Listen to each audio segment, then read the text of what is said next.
name is Mario Trujillo. I am a deputy district attorney, born in La Jolla, California, raised in Jalisco, Mexico, then San Francisco, and now living in Downey. I've been here for 23 years and came out in 2002, was married with kids, and now I'm a proud, openly gay father. Just trying to raise my kids. My uncle Arturo had gone to study in the big city, Guadalajara, and my grandpa referred to him never really with a smile. And my uncles would talk about him and they would use words and they would smirk. And then I began to understand that the Arturo was different. The Arturo was gay, but again, nobody used that word. And he had basically been sent to the big city so that he would not bring shame to the family in our small community where everyone knew each other. So even though he wasn't physically there, he was there. And people would talk about him, this person who basically been banished.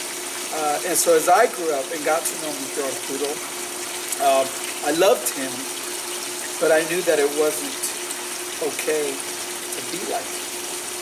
And so early on when I identified some things that we had in common, I think it was those childhood experiences and hearing about my uncle and the way people referred to him that maybe subconsciously pushed me to repress these feelings and emotions that I was starting to identify.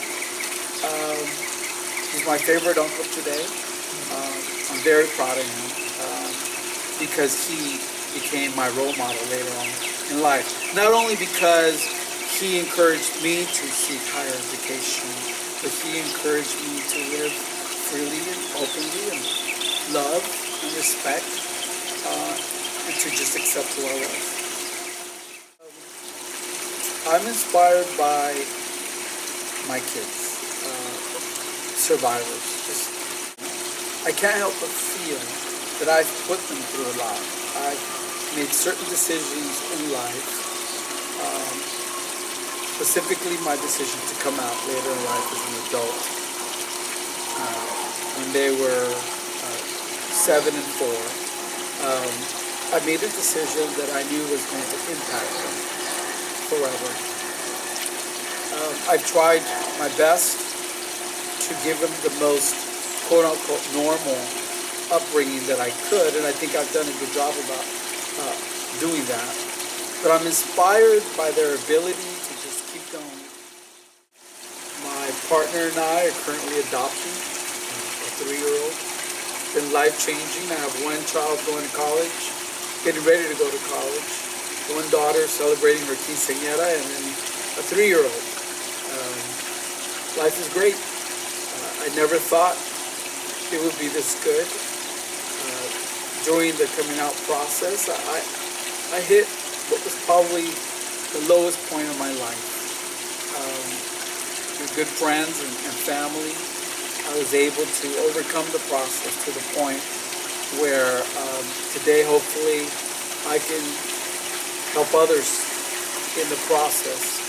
I found that in our culture, it was very difficult because we just don't talk about it. We don't use the appropriate vocabulary.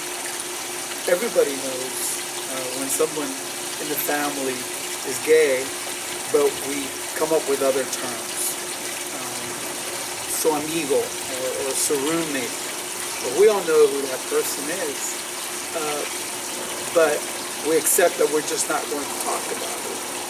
Part of why I'm involved in this project is to encourage people who may be in a similar situation that I was in to come out, to break the silence.